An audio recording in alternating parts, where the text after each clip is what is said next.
So మొత్తానికి Sunrisers Hyderabad playoff story ముగిసిపోయింది. ఈరోజు ఉప్పల్లోని రాజీవ్ గాంధీ ఇంటర్నేషనల్ స్టేడియంలోకి వెళ్ళి చూసిన అభిమానులందరినీ ఒక సినిమా డైలాగ్ పలకరించింది.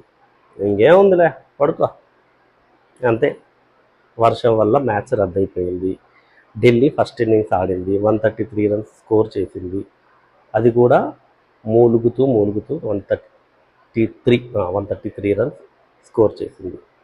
ఆ ఇన్నింగ్స్ అయిపోగానే వర్షం పడటం, మ్యాచ్ ఇంకా అవుట్ఫీల్డ్ చాలా వెట్గా ఉండి ఏమాత్రం ఆటకి సాధ్యపడదు, ప్లేయర్స్ ఎందుకు మళ్ళీ ఇబ్బంది అంటే వర్షం తగ్గిపోయిన తర్వాత కూడా ఇద్దరు క్యాప్టెన్స్ అంగీకారంతో మ్యాచ్ని కాల్డ్ ఆఫ్ చేశారు అంపైర్. సో దీంతో సన్ రైజర్స్ ప్లే ఆఫ్ అవకాశాలకి ఇంకా ఏమాత్రం ఛాన్స్ లేదు అన్నది అఫీషియల్గా డిక్లేర్ అయిపోయింది. కానీ ఢిల్లీ క్యాపిటల్స్కి మాత్రం దీని తర్వాత మళ్ళీ 3 మ్యాచ్లు ఉన్నాయి. అంటే ఇప్పటికీ 13 పాయింట్లతో ఉంది ఢిల్లీ క్యాపిటల్స్.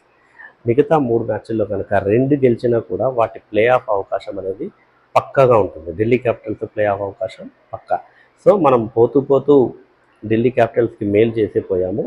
ఇంకా రాబోయే 3 మ్యాచ్ల్లో upset in the means A team యొక్క ప్లే ఆఫ్ అవకాశాలని దెబ్బతీస్తుందా అని మిగతా టీంలకి ఓ గట్టి భయం పట్టుకుంది.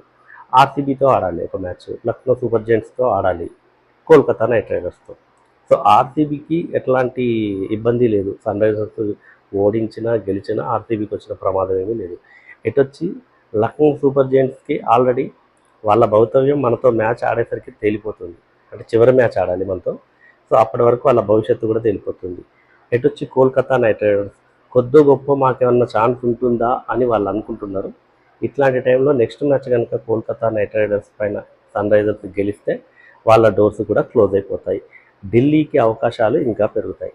సో నాకు తెలిసి ముంబై, ఆర్సీబీ, ఢిల్లీ, పంజాబ్లో ఒక టీము, గుజరాత్ మొత్తానికి ఇవైతే కన్ఫర్మ్గా అయ్యేటట్టు ఉన్నాయి.